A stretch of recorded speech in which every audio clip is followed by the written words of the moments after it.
Hello friends, ज्वारीची भाकरी बनवताय पण तव्याला चिटकते किंवा मोडते, तर हे प्रॉब्लेम अवॉइड करण्यासाठी या पद्धतीने नक्की ज्वारीची भाकरी बनवून बघा. अगदी मऊसूत अशी भाकरी बनवून रेडी होते आणि टाईम पण लागत नाही. तर त्यासाठी सर्वात आधी आपण पातेल्यामध्ये पाणी घेऊ. तर पाणी आणि पिठाचं प्रमाण सेम ठेवायचं. या ठिकाणी मी एक मोठी वाटी पीठ घेतलं आणि तेवढंच पाणी ठेवल्यानंतर त्यामध्ये थोडंसं तेल आणि मीठ टाकायचं आणि पाण्याला उकळी आली की पीठ टाकून छान असं घेरून घ्यायचं.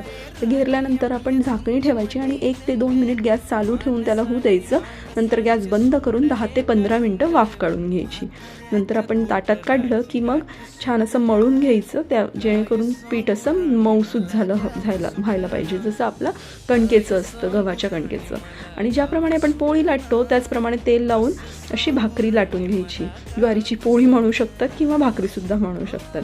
तर भाकरी झाली की तव्यावर ज्याप्रमाणे आपण पोळी शेकतो तशीच भाकरी शेकायची. अगदी छान अशी फुगून भाकरी रेडी होते, मऊसूत होते आणि कुठल्याही कोरड्या भाजीसोबत म्हणा किंवा पातळ भाजीसोबत म्हणा, खायला अगदी चविष्ट आणि मऊ असते. या ठिकाणी मी अंडा मसाल्यासोबत भाकरी खाल्लेली, अगदी टेस्टी झाली. नक्की ट्राय करा.